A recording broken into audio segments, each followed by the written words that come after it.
Hello students, revision series में आज हम ईवीएस का पार्ट 4 चले साथ साथ पढ़ेंगे। इसको हम पढ़ते हैं, फिर इसके क्वेश्चन आंसर की प्रैक्टिस करेंगे। ठीक है, चलो देखते हैं इसमें क्या है। गांव से आई दादा दादी। आज गौरव के दादा दादी गांव से आने वाले हैं। स्कूल से घर वापस आते समय वह अपने मित्र नीरज को बता रहा था, दादा दादी मुझे बहुत प्यार करते हैं। कहानी सुनते सुनते मैं दादाजी के पास ही सो जाता हूँ। मैं बहुत से कामों में उनकी मदद करता हूँ।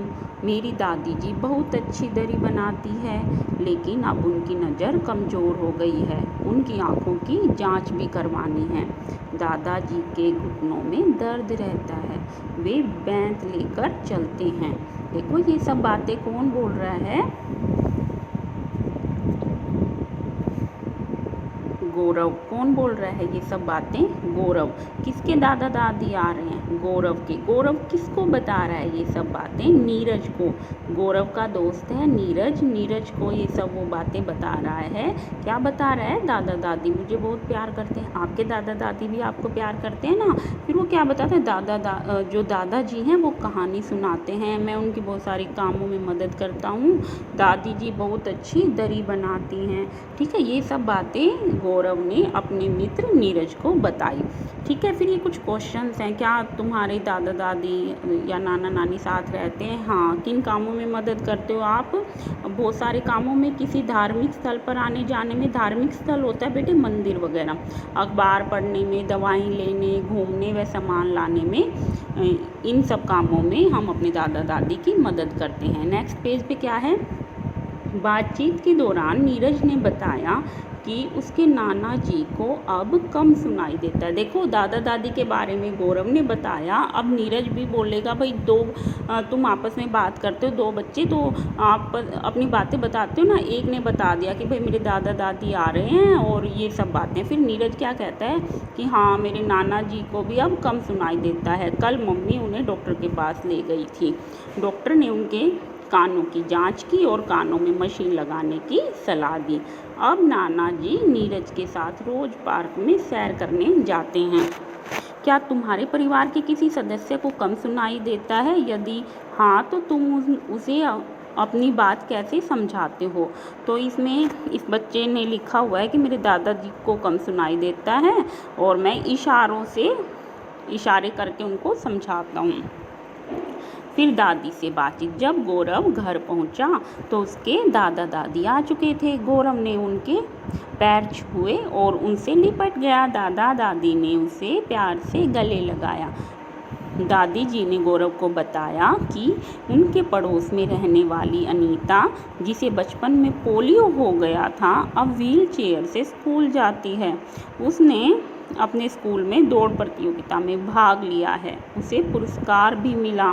देखो व्हील चेयर ये होती है बेटा जिसके पैर कमज़ोर होते हैं या पैर नहीं होते, जैसे उन लोगों के लिए होती है ये व्हील चेयर कि भाई इधर उधर वो आ जा सके। इन बच्चों को पोलियो हो चुका है। पोलियो में क्या होता है बेटा? पैरों की ग्रोथ नहीं हो पाती, वो कमज़ोर रह जाते हैं, छोटे और पतले। ठीक है, जिससे हम चल नहीं सकते पैरों से। तो ये जो गौरव की दादी हैं उन्होंने अनीता के बारे में बताया कि जब वो बचपन में उसको पोलियो हो गया था, वो व्हील चेयर से स्कूल जाती हैं।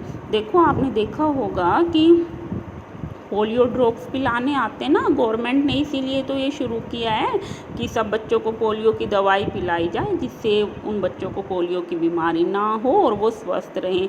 लेकिन पहले के समय में ना दवाई जब नहीं बनी थी, दवाई नहीं पिलाते थे लोग अपने बच्चों को, तो उस टाइम में बच्चों को पोलियो हो जाता था, जिससे उनके पैर कमज़ोर रह जाते थे और वो अपने पैरों पर खड़े नहीं हो पाते थे। ठीक है, तो क्या है ये अनीता ने दौड़ प्रतियोगिता में भाग लिया। इनकी अनीता की दौड़ प्रतियोगिता ना बेटा व्हील चेयर पर ही हुई होगी और उसमें उसको पुरस्कार भी मिला। दादी ने यह भी बताया कि अनीता को पढ़ना अच्छा लगता है। देखो अनीता हिम्मत नहीं हार रही है। वो पोलियो है उसको, फिर भी वो प्रतियोगिता में भाग लेती है और पढ़ाई में भी अच्छी है। गौरव ने कहा, हाँ दादी जी, मेरी कक्षा में पढ़ने वाला पवन देख नहीं सकता। वह गाता बहुत अच्छा है, नाटक व दौड़ में भाग लेता है। देखो, गौरव ने एक बच्चे के बारे में बताया जिसका नाम है पवन। पवन जैसे और भी बहुत बच्चे हैं कि भाई उनमें भगवान ने अगर एक कमी दे दी ना, फिर भी वो हिम्मत नहीं हारते हैं और कुछ सीखते हैं जिसमें उनको वो काम करना अच्छा भी लगता है और उसमें वो बहुत आगे तक भी बढ़ जाते हैं। जैसे अब पवन जो है वो देख नहीं पाता लेकिन गाता अच्छा है, नाटक में भी भाग लेता है, दौड़ में भी भाग लेता है। ठीक है, वह हमारे साथ हंसी मजाक भी खूब करता है। बाहर जाते समय वह एक सफ़ेद छड़ी लेकर जाता है। उसने बताया कि उसके जैसे कई बच्चे कैसेट व कंप्यूटर पर सुनकर तथा ब्रेल लिपि से पढ़ते हैं। भाई उनको सुनाई तो देता ही है और उन बच्चों में पढ़ने की लगन है तो वो पढ़ाई भी करते हैं, चाहे तो कंप्यूटर से करें या फिर एक ब्रेल लिपि होती है। ब्रेल लिपि में क्या होता है, चलो देखते हैं। इसमें ब्रेल लिपि के बारे में कुछ बताया गया है, इसको पढ़ते हैं। वे लोग जो देख नहीं सकते उनके पढ़ने का एक खास तरीका होता है जिसे ब्रेल कहते हैं। ब्रेल लिपि में मोटे कागज पर उभरे हुए बिंदु बने होते हैं।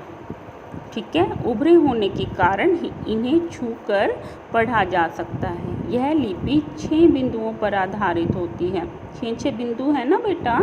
ब्रेल एक मोटे कागज पर एक नुकीले औजार से बिंदु बनाकर लिखी जाती है। ब्रेल शीट पर हाथ फेर कर पढ़ा जाता है। देखो, जैसे आप देखेंगे कि 6 बिंदु हर एक ABC, ये जो है ना लेटर्स जो दे रखे हैं, अल्फ़ाबेट दे रखे हैं, इनमें देखो आप 6 बिंदु हैं। अब इसमें मुझे एक बिंदु तो बंद दिख रहा है, 5 खुले हुए दिख रहे हैं। जब वो इसको हाथ लगाएंगे शीट के पीछे तो उनको ना 5 बिंदु ऐसे दिखाई देंगे खुले हुए, तो वो समझ जाएंगे कि ये A लिखा हुआ है। और इस तरह से अंदाज़ा लगा के बेटा ये जो होते हैं ना, जिनको दिखाई नहीं देता, वे फिर पढ़ाई करते हैं ब्रेल लिपि की मदद से। ठीक है, छूकर पहचानो और बताओ। प्रत्येक बच्चा अपने घर से कोई एक फल सब्जी लाई एक्टिविटी है। आगे ये इससे रिलेटेड कुछ क्वेश्चन है। मेन जो है बेटा, इस लेसन में हमें क्या सिखाया गया है कि हमें हर एक की मदद करनी चाहिए। जो कोई शरीर से कमज़ोर हैं किसी चीज़ में, तो हमें, और हम स्वस्थ हैं तो हमें उनकी मदद करने के लिए हमेशा तैयार रहना चाहिए। ठीक है, हमें यूँ नहीं देखना चाहिए कि हम क्यों मदद करें, हमें मदद करने के लिए हमेशा तैयार रहना चाहिए। जैसे इसमें पहले बुज़ुर्गों के बारे में बताया, हमारे दादा दादी, नाना नानी जो बुज़ुर्ग हो गए हैं और शरीर से जो थोड़े कमज़ोर हो गए हैं, तो आप उनकी हर संभव मदद करें। फिर आपकी क्लास में, आपके पड़ोस में कोई ऐसा बच्चा है जिसको कोई बीमारी है, वो शरीर से कमज़ोर है, ठीक है, उसको स्पेशल अटेंशन की ज़रूरत है, तो आप जितना हो सके उन बच्चों की मदद करें, अपने साथियों की मदद करें। ठीक है, इस लेसन से हमने ये सब बातें सीखी हैं। अब आगे हम इसके क्वेश्चन आंसर की प्रैक्टिस करते हैं। चलो, इसमें जो फर्स्ट क्वेश्चन है बेटा वो क्या है, स्कूल से आते समय गौरव किस मित्र को बताता है दादा दादी मुझे बहुत प्यार करते हैं। वो गौरव के मित्र का क्या नाम था, हमने अभी लेसन पढ़ा ना, उसके मित्र का नाम नीरज था। आगे आते हैं, गौरव को कहानियाँ कौन सुनाता है, कौन सुनाता है गौरव को कहानियाँ, दादाजी। गौरव किन कामों में दादा दादी की मदद करता है, एक काम में, 2 काम में या बहुत से कामों में, बहुत से कामों में। किन की नज़र अब कमज़ोर हो गई है, किन की नज़र कमज़ोर हो गई है, दादी की। गौरव ने बताया था ना कि उसकी दादी बहुत ही अच्छी दरी बनाती थी, लेकिन अब उनकी नज़र कमज़ोर हो गई है। किन की आँखों की जांच करवानी है, दादी की आँखों की। बेंत लेकर, देखो बेटा नेक्स्ट क्वेश्चन है, बेंत लेकर कौन चलते हैं, बेंत होता है छड़ी, छड़ी लेकर कौन चलते हैं, गौरव के दादाजी। आगे, कौन नीरज के नाना को डॉक्टर के पास दिखाने गया था, कौन गया था, नीरज की मम्मी। देखो हमने पाठ पढ़ा तो हमें इनके आंसर भी झटपट आ रहे हैं, तो इसीलिए तो मैं कहती हूँ आपको कि ये पहले ना बेटा पाठ को अच्छे से पढ़ना बहुत ज़्यादा ज़रूरी है। डॉक्टर ने नीरज के नाना के किस अंग की जांच की थी, नीरज के नाना के कान की जांच की थी, उनको कम सुनाई देता था ना। किसने अपने स्कूल में दौड़ प्रतियोगिता में भाग लिया है? अनीता ने। गौरव के दादा दादी कहाँ से आने वाले हैं? कहाँ से आने वाले हैं गौरव के दादा दादी? गांव से। गौरव की दादी जी क्या बनाती हैं? दरी। किसके घुटनों में दर्द रहता है? किसके घुटनों में दर्द रहता है? दादाजी के। किसके नाना जी को कम सुनाई देता है? नीरज के नाना जी को। नीरज के नाना जी हर रोज़ सैर करने कहाँ जाते हैं? पार्क में। किसको पोलियो हो गया था? आनंद, अनीता, राहुल, नीरज में से बताओ किसको पोलियो हो गया था? अनीता को। अनीता रोज़ किस पर स्कूल जाती है? बताओ, साइकिल पर जाती है, कार पर या व्हील चेयर पर? व्हील चेयर से स्कूल जाती है। अनीता को क्या अच्छा लगता है? पढ़ना। गौरव की कक्षा में कौन देख नहीं सकता? कौन नहीं देख सकता? पवन। पवन नाम का लड़का है जो देख नहीं सकता। फिर उसने क्या बताया था पवन के बारे में? कि वो गाता अच्छा है, नाटक में भी भाग लेता है और दौड़ प्रतियोगिता में भी। पवन स्कूल में किस में भाग लेता है? नाटक और दौड़। तो इसमें सी ऑप्शन हमारा सही है, जिसमें दोनों ए और बी लिखा हुआ है ना। इस तरह से आपके 19 क्वेश्चन कंप्लीट हुए बेटा। इसकी अच्छे से प्रैक्टिस करना। मिलते हैं नेक्स्ट वीडियो में। बाय।